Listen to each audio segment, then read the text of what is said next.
Let it be. Me, your man, Louie T. Welcome to the 2018 NFL Draft Prospects 101 series, your guide to some of the biggest and the hottest names of the 2018 NFL Draft. We're talking edge rushers, and this is a premium position in the National Football League, and so you would love this position to be a lot deeper than what it is in this particular draft class. You'd love to be able to get value throughout. You'd love to reach into the third round and grab yourself a Justin Houston like the Kansas City Chiefs were able to do some years ago. I don't know if that's this type of draft or not, and maybe we'll look back 3, 4, 5 years down the road and we'll say to ourselves, man, this player was a great get for fill in the blank in fill in the blank round. But as you look at the crop of edge rushers, it doesn't seem like there's a lot of depth throughout this draft. If you're looking for one, you better get one quickly. And we're going to start with the cream of the crop, the creme de la creme of the position this year. And it seems like every year we're saying this now. Last year it was Myles Garrett. A couple years before that it was Jadeveon Clowney. We're saying that you're getting a generational talent. This guy is that, but it seems like they're happening more and more. And you can't say generational talent and then get one the very next year. But in any event, this guy to me is the definition of an edge rusher. He looks the part and he has a complete game, and you've got to love what he brings to the table. And pound for pound in this draft, he's one of the best, if not the best prospect overall in the 2018 NFL Draft. Of course, I'm talking about NC State edge rusher Bradley Chubb. Let's talk about his pros, why this guy is considered among one of the best in this draft, and why this guy will go top 5 for sure in the 2018. And well, I won't say for sure. There's a lot of nonsense going on with these quarterbacks, but he'll go top 7 for sure in the 2018 NFL Draft. Let's talk about his pros.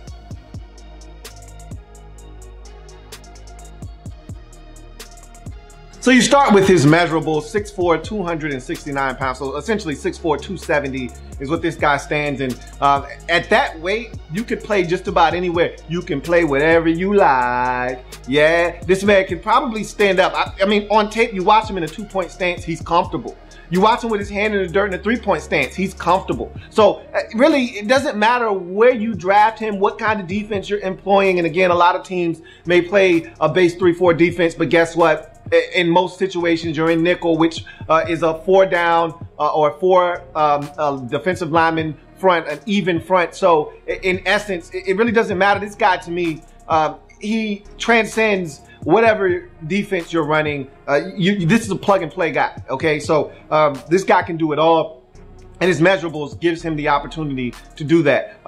Athleticism at 6'4", 270, running a 4.6, 540. I mean, that's ridiculous. Sometimes we get caught up in the numbers and we allow that to cloud our judgment, or we go goo-goo gaga over some guys. Well, you want to go goo-goo gaga over a guy that's 6'4", 270, running a 4.6, 540. Do that, okay? That's ridiculous, and it just shows off the athleticism that Bradley Chubb possesses. I look at the play against Louisville in 2017 where he chases down Lamar Jackson from behind. Yeah, he gets a piece of the ankle, and he barely gets it, but he gets it nonetheless. And we know what kind of an athlete Lamar Jackson is, and to catch him from behind and clip the ankle and get the sack shows you all the athleticism that this guy brings to the table, if you ask me. Explosiveness. Is he as explosive as, say, Myles Garrett a season ago? No. Is he as explosive as, say, a Jadeveon Clowney? No. I don't think that Bradley Chubb is that explosive like those guys, but is he plenty explosive to get it done at the next level? Sure he is, and I think that's something that he brings to the table as well. Hand usage. I think he uses his hands fine. Is his hand usage top notch? And for me, the gold standard for using your hands coming into the league is Joey Bosa. I don't think I've ever seen another prospect use their hands from the collegiate game coming into the pros at the level at which Joey Bosa used his hands coming out of Ohio State. You could argue that the Alabama boys always get good coaching and come with the ability to use their hands and karate fight at the line of scrimmage, but that's not what Bradley Chubb is doing, but he does use his hands. For me, he's got the long arm of the law, or the pole as people like to call it, and he does use the rip. So there is some hand usage there. Would I like him to use his hands to defeat blocks a little bit better? Absolutely I would, but in any event, I think that his hand usage is good enough. Awareness. This is a guy that plays under control. That's probably one of my favorite things about him. I can't stand a guy that is uber athletic, dripping and oozing out of every nook and cranny with athleticism, but they overrun plays and they're not where they're supposed to be. They chase the cheese, they bite the bait, they're chasing play action fake down the line, and it's a bootleg, and all of a sudden quarterback comes out of the other side and the tight end's running wide open. You don't get that with Bradley Chubb. He's where he's supposed to be, when he's supposed to be there, and there's something to be said about a guy that understands what an offense is trying to do to him and is able to combat that and win. And he does that time and time again. So his awareness is top notch. Again, very well-rounded football player is Bradley Chubb. Setting the edge, he sets a physical edge in the run game. It's evident by his tackles for loss. He plays on the other side of the line of scrimmage, sets a physical edge in the run game. He does everything you're looking for from an edge rusher, from a run-stopping standpoint. It gets in the backfield. He defeats blocks. He stacks and sheds. He does all of the elementary, fundamental things that you're looking for from an all-around good edge rusher. And so when we talk edge rushers, a lot of times you're thinking about rushing the passer. But if you want to be a complete football player, you want to change the game, you want to be an impact player, you need to stop the run as well. Bradley Chubb does that. So his ability versus the run and the ability to set the edge in the run game are also top notch. And you'll get more of an indication when we get to some of his numbers. Tackle for loss throughout his career at NC State is ridiculous. And that's, to me, a big part of why this guy is looked upon as one of the best prospects in this particular draft. Redirect, he has no problem stopping, starting, turning, and running in the opposite direction. Again, I talked about him catching Lamar Jackson from behind. No easy feat. Ask any defensive player in college football that had to go against number 8, and they'll tell you it was damn near impossible to catch him, especially from behind. Bradley Chubb was able to do it. He was able to stop, redirect, and go after him, and then clip the ankle. So he can redirect, he can change directions fluidly and get after ball carriers. Pass rush ability, again, if you're an edge rusher, that's one of the things that it just comes with the job. If you're going to consider yourself an edge rusher, you better be able to get after the quarterback, and Bradley Chubb can do that. 25.5 career sacks while at NC State. Put up double digits the last 2 years, 10 apiece in both the last 2 seasons. So this is a guy that comes into the league with the ability to stop the run, get after the quarterback, and impact the game. Tackling ability. Another thing that is a pet peeve of mine is when guys get to the quarterback or they get to a ball carrier, but they slip off of him or they miss the tackle or they're head hunting and the guy ducks and you fall over him. You got to get guys on the ground. What good is it? Sometimes you may get to a ball carrier, you may not make the tackle, but if you hold him up long enough, and maybe let's say you penetrate into the backfield if you're Bradley Chubb, and let's say you hit the running back, you contact him 3 yards behind the line of scrimmage, and your contact made him have to stop, restart, now here comes the cavalry, and you get a 2-yard loss. Then it's okay if you miss the tackle. Would you have loved to have made the tackle? Sure. But what I can't stand is you're running, you're pursuing down the line, and the running back he's getting to his track, and he's going and he's stretching the play out, and he's looking to find that cut so he can stick his foot in the ground and get up the field, and you're able to burst through the line, and you're able to get back there, and you've got him for a 1-yard loss, you've got him for no gain, and you slip right off of the ball carrier, and all of a sudden he's able to stick his foot in the ground, cut it back, and now it's a 7-yard gain. You have to be able to tackle. Bradley Chubb is able to get his mitts on guys, and they're going down on the ground. And so his tackling ability, also a big pro for him as well. Coverage skills. I'm never a fan of my best rushers going into coverage. I don't want my best pass rusher dropping into coverage on 3rd and 7. That's just not smart for me. So when I see Von Miller dropping into a hook zone on 3rd and 8, I throw up in my mouth. And when I see Bradley Chubb on tape dropping underneath a check down, I throw up. Every time I do that, I lose a part of me when I see that, because why are you not rushing your best pass rusher? It doesn't make sense. Yeah, there's the element of surprising. Whoa, where did this guy come from? But for the most part, let those guys do what they do best. There aren't many that do it as good as some of these pass rushers. Don't try to reinvent the wheel. Don't try to outsmart the offense. Just let these guys do what they do best. So can he drop into coverage? Sure he can. He's athletic enough, he's agile enough, he's mobile enough. I don't need to see that from him. I want to see him going up the field, going after the quarterback, not dropping at an angle 7 to 10 yards in a hook zone. I'm good, thank you very much, but he can do it if called upon to do so. Motor, this guy hustles like no other. Something that we couldn't say necessarily for Myles Garrett last year, and even Jadeveon Clowney to an extent.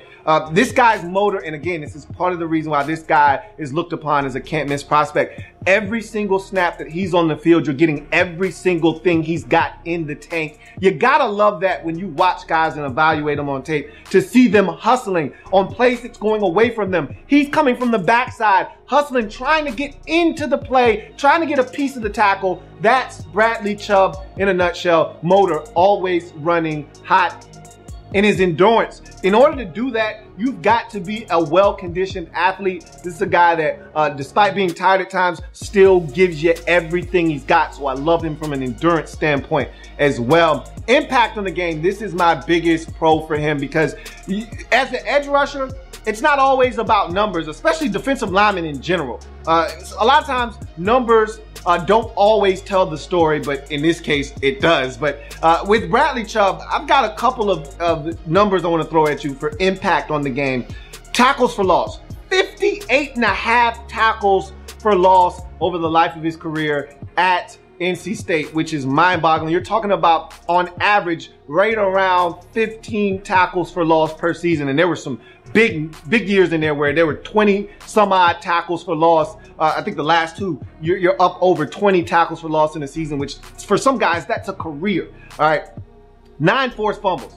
There's nothing better than getting to the quarterback and also getting a rock out. I mean, I've always said, I don't care about hitting the quarterback. You know, some guys want to destroy the quarterback. I want the rock. If you were to just go up to the quarterback and take the football out of his hands and not hit him, I would love that even more than a kill shot on the quarterback. I want the rock. I want the ball. And so 9 forced fumbles, that's awesome. That's what you're looking for from your edge rusher. And he's also got an INT under his belt. And so he does give you that as well. A guy that can get his hands up in the passing lane, maybe deflect one, maybe pick it off. But there's a game in particular in 2017 that was just fun to watch. And it was an exhibition on how to affect a game without having huge numbers. I think he only had 1 sack in the Florida State game against freshman James Blackman. I think he was making his first career start. I'm not sure about that. Might have been his second, but I think he was making his first career start. And he actually played well in that game, did James Blackman, but he was hit.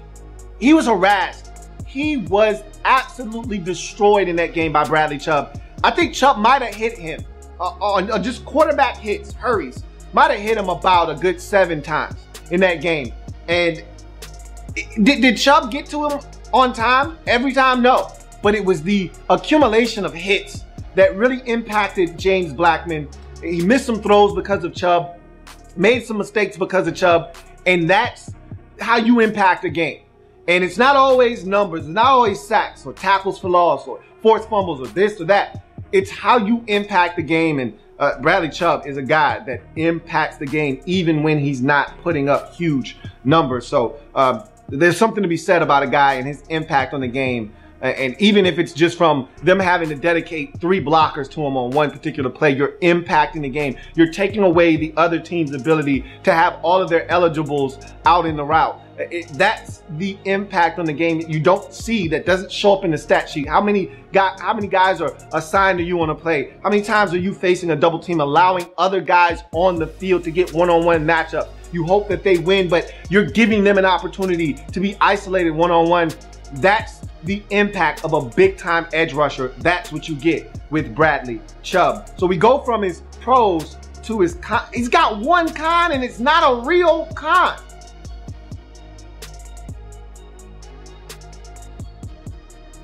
So I really don't have much bad to say about him. I can tell you this. He's not as explosive as you would like him to be. I can tell you that much. His initial get off, it's not going to scare you per se. Now, when he times up the snap and he makes up his mind on what he wants to do, he can beat you off the edge quickly. But it's not one of those Von Miller, Khalil Mack type get-offs, okay? So from that standpoint, he's explosive, but not to the point where you're like, man, that's one of the most explosive first steps we've ever seen. He's not that. But I will tell you this. he can revamp and refine his PRP. What is his PRP? Pass rush plan. Okay, so PRP is pass rush plan. I would love to see, and I think over time he'll do this. He's got a spin move. He's got a pole move, okay? I call it the long arm of the law, where you just stick that one arm out and extend it and put the tackle up on skates. He's got the rip and dip to the outside with the speed. And then he's got an inside move that I don't think he uses enough, but it's there. So what I want to see him do is start to put it together, start to set up moves, okay? You're going to go hard outside for the first, 4 or 5 rushes, and then you're going to come with a spin move, or then you're going to come hard outside, back inside. I want to see him start setting these moves up. Get the guy just terrified with your speed, and then hit him with the pole vault. Hit him with the long arm of the law and get him up on skates, because he's so worried about opening up his hips to get to the speed, and now you jack him up, put him on skates with a bull rush. I want to see him mix it up, but do it in a way that is planned. I want to see him have controlled chaos. I don't think he's there yet, but I don't expect him to be there yet. He's coming into the league. He'll get better at that. And then you'll see that sack total go from 10 to 12, from 12 to 15, from 15 to 17 and a half once he starts setting these tackles up. So that's the only knock I got on this guy. He's as well-rounded a football player as we've seen at this position in quite some time. He's more well-rounded than that of Myles Garrett last year. He's more well-rounded than Jadeveon Clowney. I think this guy has the complete package, and so to me, he's a can't-miss prospect at the top of this draft as an edge rusher. But that's Bradley Chubb in a nutshell. That's going to do it for him in his draft prospects 101 breakdown. I've got plenty more of these to come, so don't you go anywhere. Remember, we're changing the game over here, period. And if you want to see what Bradley Chubb scored and where he ranks among his peers in this draft, go to the website louietnetwork.net for more of these breakdowns and more of these scores. But that's going to do it for Bradley Chubb, and that's going to do it for me, your man, Louie T. I'll see you next time. Have a good one.